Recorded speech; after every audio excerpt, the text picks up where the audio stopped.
परिवर्तन यात्रा पार्ट 2 की शुरुआत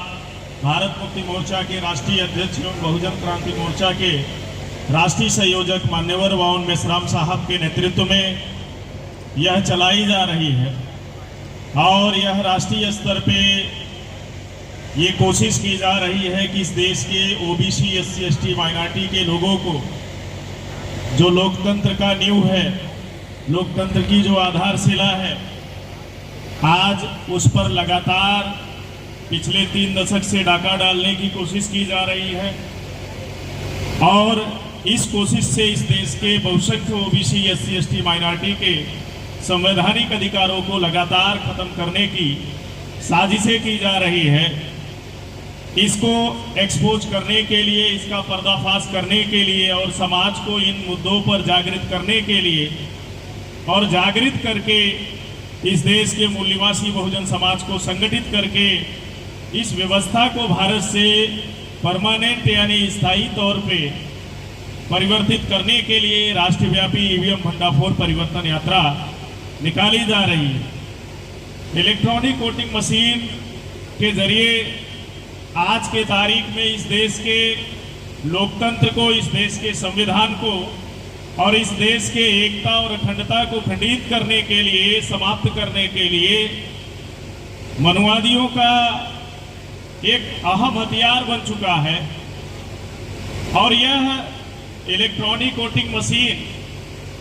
3.5% मनुवादियों को और उनके राजनीतिक दलों को भारत में लाने की क्यों जरूरत पड़ी? भारत में हम सीधे तौर पे अगर कहें तो भारत में कांग्रेस और बीजेपी जैसी पार्टियों को इलेक्ट्रॉनिक वोटिंग मशीन भारत में लाने की जरूरत क्यों पड़ी? अगर इसके बैकग्राउंड में अगर हम जाएं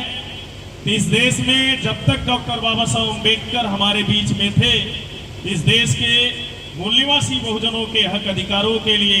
निरंतर संघर्ष कर रहे थे, निरंतर जद्दोजहद कर रहे थे। हर मोर्चे पे इस देश के मूल निवासी बहुजनों की हक अधिकारों की लड़ाई लड़ रहे थे। उसके बाद एक लंबा स्पेस बना, अलग अलग हिस्सों में, अलग अलग भारत के राज्यों में अलग अलग समय पे महापुरुषों का उदय हुआ। जैसे उत्तर प्रदेश में डॉक्टर रामस्वरूप वर्मा, बिहार में भारत लेनिन बाबू जगदेव प्रसाद कुशवाहा, शिवदयाल चौरसिया, जननायक कर्पूरी ठाकुर। इसी बीच में बहुजन नायक मान्यवर काशीराम साहब, जिन्होंने बामसेफ की स्थापना की, उन्होंने इस देश के मूल निवासी बहुजनों को जगाने का और संगठित करने का संकल्प लिया, गृह त्याग किया और गृह त्याग करके इस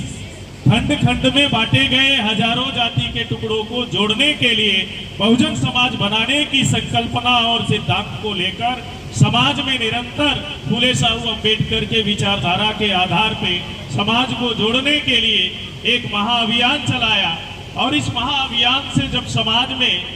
बड़े पैमाने पे जागृति बढ़ने लगी, बड़े पैमाने पे इस समाज के अंदर चेतना आने लगी और उस चेतना को देखकर इस देश के 3.5% मनुवादियों की चिंता बढ़ने लगी और उनके जो बुद्धिजीवी वर्ग थे उन्होंने चिंतन मंथन करना शुरू किया कि अगर इसी तरह से मूल निवासी बहुजनों में जागृति बढ़ती रही तो दिन दूर नहीं कि हम गांव का वार्ड मेंबर भी अपने संख्या बल के आधार पे चुनकर नहीं आ सकते। इसलिए उन्होंने जब बहुजन नायक मान्यवर काशीराम साहब ने DS4 नाम का संगठन बनाया और 1981 में हरियाणा से उन्होंने चुनाव लड़ा, डोर टू डोर कैंपेन करते समय उन्होंने उस समय कांग्रेस और बीजेपी जैसी मनुवादी पार्टियों को चेतावनी देते हुए कहा कि वोट हमारा, राज तुम्हारा, नहीं चलेगा, नहीं चलेगा। ये ऐलान किया बहुजन नायक मान्यवर काशीराम साहब ने, तो मनुवादियों के एंटीना खड़े हो गए, वो चौकस हो गए, चौकन्ने हो गए। ये जो बहुजन नायक मान्यवर काशीराम साहब बात कर रहे हैं कि वोट हमारा, राज तुम्हारा, नहीं चलेगा, नहीं चलेगा, ये बात जिस दिन 85% के लोगों को समझ में आ जाएगी और समझ में आने के बाद इस सिद्धांत पर जब 85% मूल निवासी बहुजन समाज चलना शुरू कर देगा तो हम मनुवादी पार्टियों के अकाउंट परमानेंट बंद हो जाएंगे। परमानेंट मनुवादी पार्टियों के भारत की राजनीति में अकाउंट बंद हो जाएंगे। इसलिए उन्होंने 1981 में ये नारा दिया बहुजन नायक मान्यवर काशीराम साहब ने। 1982 में ही कांग्रेस और बीजेपी के लोगों ने मिलकर भारत में ईवीएम लाया। 1982 में कांग्रेस और बीजेपी के लोगों ने मिलकर भारत में ईवीएम लाया और जिस समाज को जागृत करके शासक करती जमात में तब्दील करना चाहते थे बहुजन नायक मान्यवर काशीराम साहब, उस चेतना को और उस सिद्धांत को उन्होंने काउंटर करते हुए कहा कि ईवीएम हमारा, वोट तुम्हारा, खूब चलेगा, दबाओ बटन, हम डिसाइड करेंगे कि तुम्हारा वोट किधर जाएगा। तो इस तरह से जो बहुजनों के अंदर मान्यवर काशीराम साहब के आंदोलन और उसके बढ़ते हुए प्रभाव से वोट के अधिकारों के प्रति जो चेतना आ रही थी, वोट का किस जगह इस्तेमाल करे, कैसे इस्तेमाल करे, ये सोच पैदा हो रही थी। इस सोच को काउंटर करने के लिए उन्होंने भारत में इलेक्ट्रॉनिक वोटिंग मशीन लाया और आज के तारीख में पिछले 3 दशक से लगातार ईवीएम का इस्तेमाल करके, ईवीएम में घोटाले करके, ईवीएम के जरिए इस देश के मूल निवासी बहुजनों के वोटों की चोरी करके, डाका डाल के ये मनुवादी पार्टियां सत्ता में जा रही है। इनके पास और कोई दूसरा आधार नहीं है, इनके पास कोई और दूसरा तरीका नहीं है। इसलिए आज के तारीख में इस देश के मूल निवासी बहुजनों के वोटों पर डाका डालने के लिए इन्होंने ईवीएम नाम का हथियार इस्तेमाल करना शुरू किया। आज दुनिया के जितने भी डेमोक्रेटिकल कंट्री है, जो लोकतांत्रिक देश है, उन लोकतांत्रिक देशों की अगर हम बात करें तो मात्र भारत सहित 11 देश ही है जहां ईवीएम मशीन आज के तारीख में इस्तेमाल होती है। बाकी दुनिया के किसी भी देश में जो लोकतांत्रिक देश है, जहां संविधान लागू है, वहां आज के तारीख में ईवीएम इस्तेमाल नहीं होती है। या तो इस्तेमाल करते थे, उन्होंने पाबंदी लगा दी। 2006 में नीदरलैंड ने पाबंदी लगाई। 2009 में जर्मनी की सुप्रीम कोर्ट ने यह कहते हुए जर्मनी में इलेक्ट्रॉनिक वोटिंग मशीन को बैन किया